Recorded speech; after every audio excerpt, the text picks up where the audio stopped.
Si tu t'es déjà arrêté sur des statistiques ou des articles sur la fixation d'objectifs, tu as très certainement lu deux choses. Les personnes sans objectifs ne réussissent pas aussi bien qu'elles l'espéraient et les personnes qui ne notent pas leurs objectifs ont moins de chances de les atteindre. Ce que j'ai découvert au cours de ces dernières années, c'est l'importance de se fixer des objectifs pour atteindre ses rêves. Alors à la question, devons-nous nous fixer des objectifs pour atteindre nos rêves? Je répondrai oui. Sauf que le problème pour tant de gens qui échouent, c'est qu'ils n'ont pas créé d'objectifs qui les aident à atteindre leurs rêves. Et leur incapacité à persévérer en raison de la peur ou d'une mauvaise formulation de leurs objectifs les retient. C'était moi il y a quelques années. Je me fixais des objectifs en début d'année. Je me disais je vais gagner 2000 € par mois à la fin de l'année. Mais après, je n'y pensais plus. J'avais cette idée vraiment vague de ce que je voulais accomplir, mais jamais j'avais de chemin pour y arriver. J'avais pas de jalon. Je n'avais pas de mesures concrètes et je n'avais pas de plan pour atteindre cet objectif. Et c'est pour cette raison que les objectifs échouent. Alors dans cette vidéo, j'aimerais te partager un plan, un schéma qui est bien connu. On va lui ajouter quelques spécificités, mais c'est un plan qui peut tout simplement t'aider à atteindre tes objectifs. C'est le plan bien connu SMART et on va ajouter ER à la fin. Et tu vas voir exactement ce que ça veut dire, donc reste jusqu'au bout parce que ce que je vais te partager dans cette vidéo, ça pourrait littéralement changer ton année 2024. Alors le système SMART, déjà de base, quel est-il? On va le décomposer lettre après lettre.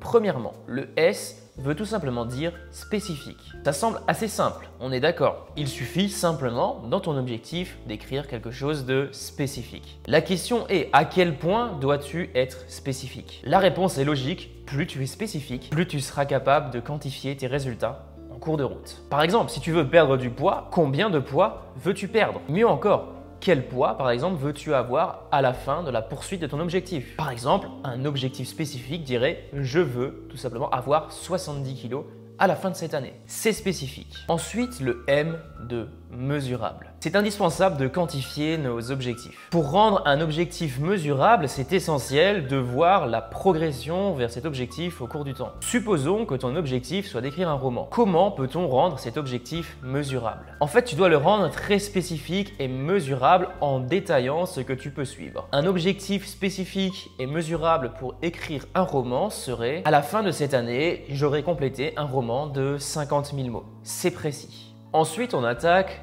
la troisième lettre, c'est celle sur laquelle la plupart des personnes se trompent aujourd'hui et j'aimerais dans cette partie vraiment te sensibiliser par rapport à ça parce qu'il y a moyen de faire énormément d'erreurs dans la fixation d'un objectif en ne faisant pas cette étape correctement. C'est le A de atteignable. Et tu vas voir que la prochaine lettre va venir tout simplement compléter cette partie. La vraie question à te poser avant de définir un objectif, c'est est-ce qu'aujourd'hui, avec les capacités actuelles que j'ai, je suis capable de l'atteindre? Alors bien entendu, tu peux travailler tes capacités. Mais est-ce qu'en fonction des capacités que tu vas travailler, par exemple pendant les prochains mois, tu seras également capable d'atteindre cet objectif? Imaginons, tu viens de te lancer en politique, tu veux devenir président de la République, ça fait seulement quelques mois que tu es en politique. Cet objectif de devenir président de la République aux prochaines élections n'est probablement pas atteignable parce qu'il y a un long parcours qui se fait. À moins d'un gros coup de chance, ça risque fortement de ne pas fonctionner, tout simplement. Alors bien entendu, il y a plein d'autres exemples qui pourraient rentrer en compte pour cette partie de l'objectif, mais c'est super important aujourd'hui que tu te fixes un objectif atteignable et réaliste. Et ça nous amène à la quatrième lettre de notre mot SMART qui est tout simplement réaliste. C'est aujourd'hui à quel point ton objectif est réaliste. J'aimerais te donner un petit conseil par rapport à ça parce qu'il y a beaucoup de créateurs de contenu, beaucoup d'entrepreneurs qui se plantent en démarrant et qui ne sont pas du tout réalistes. C'était mon cas, c'est pour ça que je te parle de ça. Au début, en début d'année, je me fixais des objectifs ambitieux. J'étais ambitieux, je voyais des vidéos de YouTube de mecs qui faisaient des millions d'euros à l'année et je me disais je veux faire la même chose. Je suis sûr que ça va fonctionner. D'ici la fin de l'année, je ferai 10 000 € par mois. Sauf qu'au moment T, je n'avais aucun revenu. Je ne faisais pas d'argent quand j'ai commencé mon activité et je voulais en un an faire 10 000 € par mois. Alors beaucoup de gens diront c'est possible. Sauf qu'à ce moment-là, je n'avais aucune compétence et je n'avais aucune connaissance du marché. En réalité, cet objectif n'était pas réaliste parce que j'occultais plein d'éléments essentiels pour atteindre cet objectif. il fallait que je me forme, il fallait que j'ai de l'expérience dans le domaine, il fallait que je trouve des clients, etc., etc. Et en fait, cet objectif de gagner 10 000 € par mois en un an en démarrant de zéro, eh bien, il n'était pas très réaliste. Et là, je vois beaucoup de personnes qui font cette erreur. Moi, je la faisais aussi, c'est que j'étais ambitieux en fait. J'avais cette ambition de faire de grandes choses. Sauf qu'en fait, pour faire de grandes choses, c'est important de passer par de petites choses. Donc, j'aurais dû réfléchir différemment parce qu'en fait, finalement, à la fin de l'année, je ne faisais pas 10 000 € par mois. À l'époque même, je ne faisais même pas 500 € par mois. Ce que j'aurais dû faire, c'est tout simplement réfléchir différemment. Parce qu'en fait, au fur et à mesure du temps, au fur et à mesure de l'année, je voyais que je n'avançais pas vers ces 10 000 € par mois. Et du coup, je me décourageais. J'avais des grosses périodes de découragement. Je ne travaillais pas correctement parce que je me disais finalement, c'est impossible de l'atteindre. Ça ne sert à rien que je continue. Et du coup, je me suis énormément pénalisé. À l'inverse, si en début d'année, je m'étais dit l'objectif de cette année, c'est tout simplement à la fin de l'année de faire 500 € par mois, là, ça m'aurait paru beaucoup plus réalisable. Et j'aurais atteint ces 500 € par mois. Et ce que j'aurais pu faire l'année suivante, c'est tout simplement me dire, voilà, je suis arrivé aux 500 € en un seul mois. Ce que je vais me fixer pour l'année prochaine, c'est tout simplement à la fin de l'année de faire 1 000 € par mois, etc., etc. Y aller étape par étape. Ne pas être pressé, c'est super important. Parce que quand on est pressé, on se crée du stress inutile, on se crée de la pression inutile et au final, on panique, on se rend compte que ce n'est pas réalisable. Et finalement, avec les éléments qu'on a, ce n'est pas forcément réalisable là tout de suite. C'est réalisable dans le futur, pas de souci, avec l'expérience, avec les moyens que tu accumuleras au fur et à mesure du temps. Mais là, tout de suite, dans un an, ce n'est pas réalisable. Il faut juste être conscient de ça, accepter ça et se dire le changement, ça se fait étape par étape. Il faut que j'accepte de passer par cette étape de gagner 500 € par mois, 1 000 € par mois, 2 000 € par mois et ensuite arriver à 10 000 € par mois. Peu importe finalement si tu le fais en 3 ou 4 ans. Est-ce que tu préfères essayer de le faire en un an et te foirer et abandonner ou plutôt y aller étape par étape? Tu le fais en 5 ans par exemple, tranquillement et au final, à la fin de ces 5 ans, tu arriveras à 10 000 € par mois. Et tu seras content à ce moment-là. Tu te diras, punaise, finalement, ce chemin, il était essentiel. C'était super important pour moi de passer par ces étapes. Voilà. Et en plus, on ne gère pas 2 000 € par mois comme on gère 10 000 € par mois. Donc, au fur et à mesure, tu vas apprendre, tu vas progresser, etc., etc. Et tu vas sortir de la frustration. Et ça nous amène à la lettre T, qui est tout simplement le temps. C'est important, quand tu te fixes un objectif, que tu définisses une date. Donc une date. Par exemple, au 31 décembre, je veux avoir généré par exemple 10 000 € dans l'année. Voilà. Ou alors 20 000 €, 50 000 €, 100 000 €. Bref, tu as compris. Il faut que ce soit vraiment défini en termes de temps. À telle date, il faut que j'ai atteint cet objectif.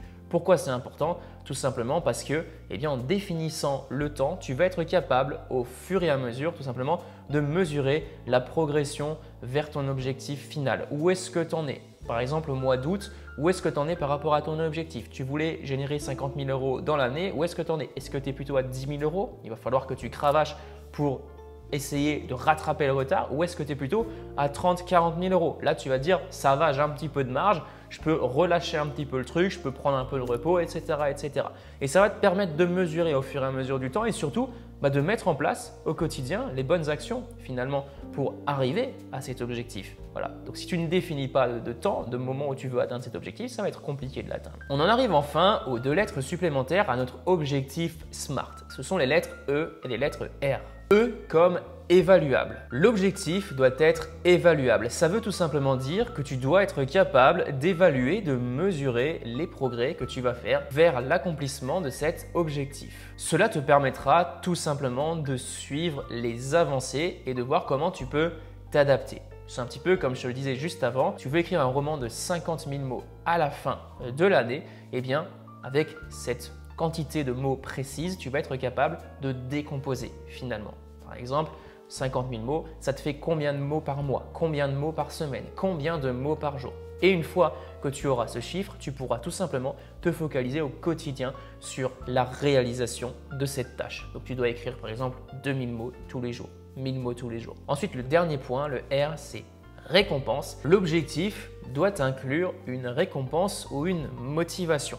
Alors, l'objectif final et également les objectifs secondaires. Tu pourrais très simplement décomposer ton objectif, te dire voilà, je veux faire 50 000 € dans l'année, par contre à telle date il faut que j'ai fait 25 000 €. C'est un objectif secondaire et là tu dois être capable de te récompenser. Alors te récompenser ça peut être plein de choses, un truc que tu kiffes faire, une sortie en famille, un repas en amoureux, ça peut être par exemple louer une belle voiture, ça peut être plein de choses différentes juste pour te récompenser et pour te motiver. En gros, si tu atteins l'objectif, tu es récompensé. Si tu arrives à 1 euro en dessous, bon, on va peut-être pas abuser, mais si par exemple au lieu de 30 000 euros sur la moitié de l'année ou 25 000 euros, on avait dit sur la moitié de l'année, tu fais seulement 20 000 euros, bah là tu n'auras pas de récompense. Donc ça va te challenger en fait, à faire plus, à te motiver finalement pour cette récompense. C'est un petit peu l'effet de la carotte et du bâton. Là on n'utilise pas le bâton, on utilise la carotte, c'est la carotte devant l'âne, tu vois.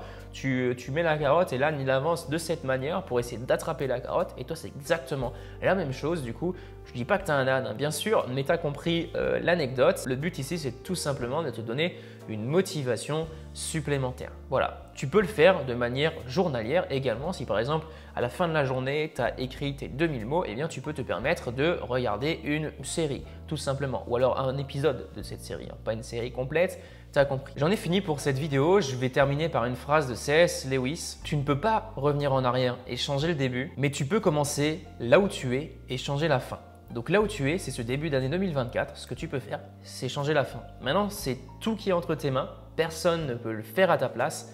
À toi de jouer, à toi de te fixer des objectifs, à toi de voir ce qui t'inspire vraiment dans ta vie et à toi de définir là où tu veux être en fin 2024. Je te souhaite une excellente journée, une excellente année 2024. Je te souhaite également plein de défis, plein de challenges, comme je l'ai dit dans mon précédent mail, parce que les défis et les challenges, c'est les choses qui nous font le plus avancer. C'est vraiment quand on est dans la merde, au fond du trou, qu'on trouve des solutions créatives justement pour évoluer.